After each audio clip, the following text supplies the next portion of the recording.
Тэгэхээр нэг өөрийн чинь асуултыг сонсоод надад нэг зүйл санагдаж байна. Би нөө хороскопонд нэг төдийлөн өөр нэг автаж итгэдэггүй. Гэхдээ одоо хоньны ордныхныг тодорхойлохдоо гаднаасаа Сефмит хатуу эмэгтэй юм шиг харагдавч хоньны ордны эмэгтэй зүрх сэтгэлийг нуудлаад үзэхээр зөөлөн цайлган сэтгэлтэй эмэгтэй нуугдаж суудаг гэдэг нэг тийм нэг тодорхойлт олон жилийн өмнө уншижсэн байхгүй. Зүгээр хэлсэн үгийг уурсан ч юм шиг эсвэл загинсан ч юм шиг хүлээж авдаг хүмүүс надад аягүйх тохиолддог. Тэр нь надад аягүй хэцүү байдаг.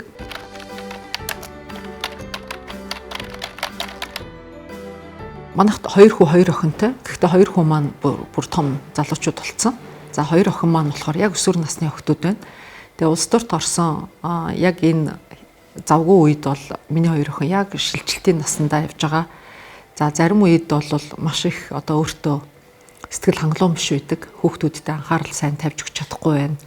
Яг өсвөр насны хүүхдүүдийн ээжтэйгээ байх хэрэгцээнд нь би бас төдийлөн сайн ээж байж чадахгүй байна гэж яг өндөө бол санаа зовдөг. Ээжтэйгээ цуг амьдардаг. Манай ээж 8 хүүхэдтэй, би 7 дахь охин нөхгүй. Сая манай ээж 5 дахь үеэ үдсэн. Манай ээж энэ 8 хүүхдүүдээсээ зөвхөн одоо манай хүүхдүүдийг өсгсөн. Тэгээ ээж маань ингээм хамт байдаг болохоор нэг талын хүүхдүүдийн маань хүмүүжил, аюулгүй байх эднэр гээд ээжтэй илүү найцсан. Нөхөр маань бол бас хүүхдүүдтэйгээ илүү ойрхон одоо илүү нөгөө гэр амтай хүүхдүүдэд халамжилдаг, хайрладаг, гэртээ хоол унд хийх дуртай. Ийм болохоор бас ингээд ачаа бас илүү нөхөрлөө маань ингээд явж байгаа.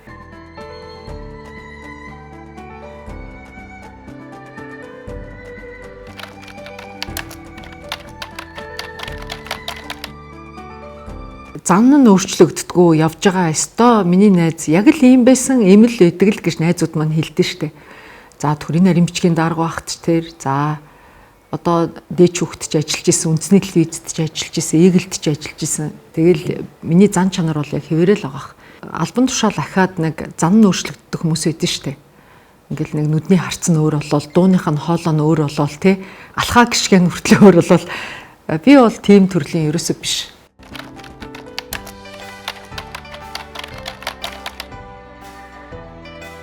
Худлаа ярьж байгаа хүнд дурггүй. Ажил хийж гинэ гэж худлаа ярьж байгаа юм уу? Эсвэл одоо ямар нэгэн байдлаар хуурж байгаа хүнд бол дурггүй.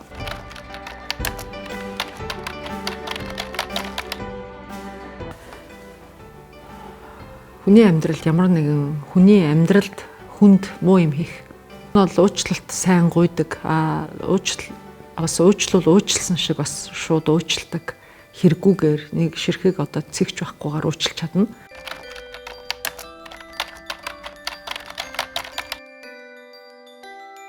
Сэтгэлийн амар амгалан алдагдтал хэцүүлтэй хүнтэй муудалцах юм уу те харилцаанд ингээд нэг юм янз бүрийн муухай асуудал орж ирэх хин нэг өвдөх ч юм уу тэр л хэцүү шүү дээ.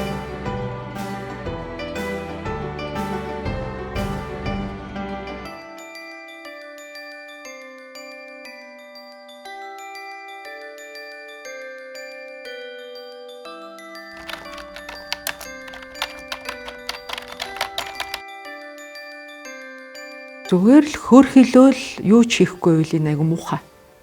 Үнэхээр хөөрхилж бодоод түүний төлөө одоо үр дүнтэй үнэхээр ажиллаж ивэл энэ бол үнэхээр бодит зүйл те. Яг монголчууд бие бинийгээ хөөрхилөөд өрөвдөхөөрөө үнэхээр тусалдаг байхгүй. Яг ингээд цагаа тулахаар хамгийн нинжин сэтгэлтэй бүр байхгүйгаасаа өгдөг ийм хүмүүс бол мөн. Энэ бол бодиттой байна те. Тэгэхээс биш зүгээр л ингээд нэг юм нийгэмд ийм тусч нинжин сэтгэлтэй юм шиг одоо хөрхи дөө гэд ингээ хоосон яваад байгаа хүмүүс бас байдаг те.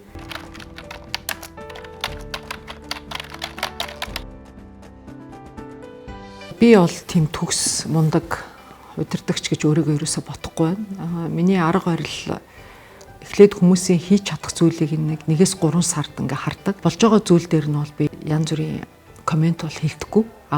Яг нөгөө хүнээ харж агаад болохгүй байгаа зүйлийг ярьж эхэлдэг. Тэгээ би энийг дандаа л ингэх юм да.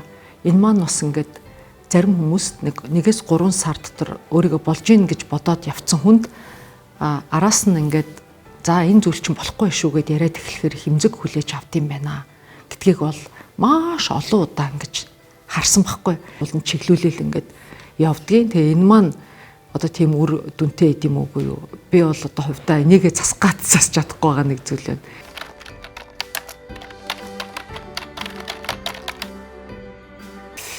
Арван жилд чинь би дуулдаг л охин байсан.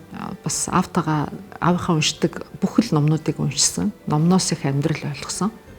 Ийм охин байсан. Аавтайгаа ном ярихаараа би эхнэр гэж хэлж байгаа үг одоо том хүний үг юм бах гэд тэрний хүн нь ингэсэн штэ тэ тэрний хүн нь яагаав ингэсэн штэ гэд дандаа хүн нь гэж ярьдаг байсан байхгүй. Тэр эмоцо хяндаггүй яг баярлж ивэл ил ууралж ивэл ил гонглж ивэл ил тэ баг үзээ ядж ивэл ил имэл чанартай хүн юм болов. Энийг өдөө болтол би өөрчилж нэг чадахгүй байгаах. Жоохноос үлдсэн энэ юу бол энэ л ах.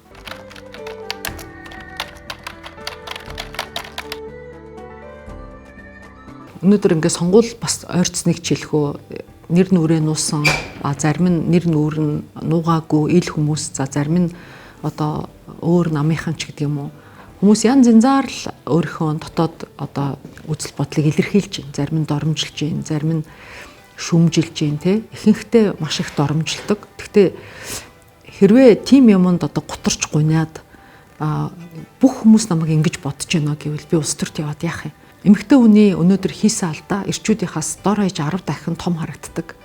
За эрэгтэйчүүд одоо алдах юм бол эр хүн алдаал үз, эрэг нэг нураал үз гэж хэлдэг тий. Тэгээд цаг болгонд л эмэгтэйчүүд өөрсдийнхөө эрхийн төлөө тэмцээр ирсэн.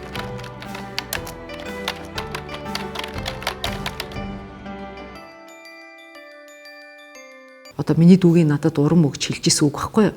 Алсыг зорьсон буганд айлын нохоо саад гэж. Тэгээ би яг хүнд хэцүү үед энэ үгийг сандаг. Би илүү их том алсыг зорж байгаа шүү те. Тэгэхээр ийм жижиг зүйлүүдийг сонсгоо болчихё. Тоохоо болчихё, өнгөрөөчё гэдэг ийм сэтгэлийн хаттай болоход энэ үг надад маш их дэмжиж исэн. Би одоо залуу эмэгтэйчүүдтэй юу гэж хэлдэг вэ гэхээр чи эмэгтэй штэ, чи чадахгүй штэ. Чи эмэгтэй үсттэй, чи нэг муу эмэгтэй үсттэй гэдэг үгийг бол чи хангалтгүй штэ, чи чадахгүй штэ гэдэг үгийг бол сонссоор байх болно. Нэгэнт бүх төвшөнд бид нар ийм үгийг одоо сонсч л байгаа юм чинь урд хажлаад сайн хийгээл бид нар урагшлах ёстой.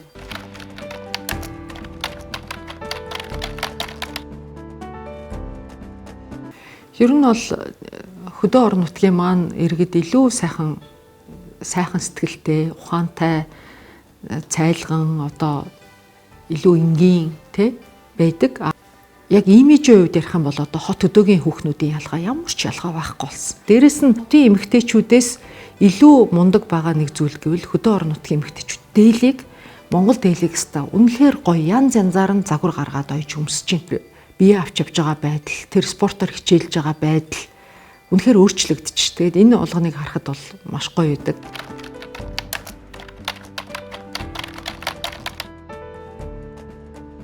Ганцхан төгжрөл утаа хоёр биш.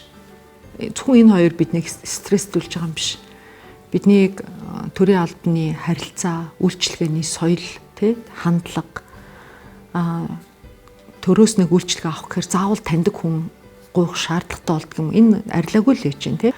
Төгжрөл утаа хоёр дээр ерөөсөө шийдвэрлэх гол гарц хөдөө орон нутгаа хөгжүүлэх. Хөдөө орон нутагтаа амьдрах тэр нөхцөл боломжийг бий болгох юм бол өнөөдөр заавал хотод төгжрээд энэ утаан дотор стресстэд явж явах шаардлага байхгүй. 21-р зууны залуучууд, охтууд хөдөө орон нутагт амьдрахын тулд тэнд яг юу хэрэгтэй байгаа юм бэ гэдгийг бид нар бодитоор тэр хөдөө орон нутагт байгуулах шаардлагатай.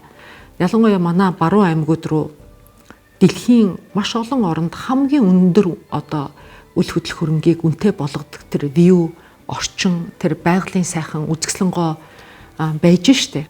Нөгөөтэйгүр энэ асуудал хизээ шийдэгдэх бол бид нар хизээ энийг засч чадах бол гэдэг дээр асар их санаа зовж байгаа асуудал бол ерөөсөө л монголчуудын нийтлэг бидэнд байгаа ёс суртахууны дороотл.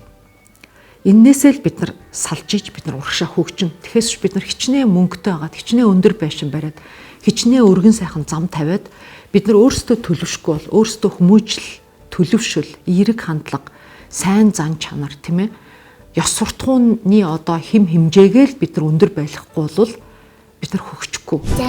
За баярлалаа. За амжилт хүсье. Баярлалаа.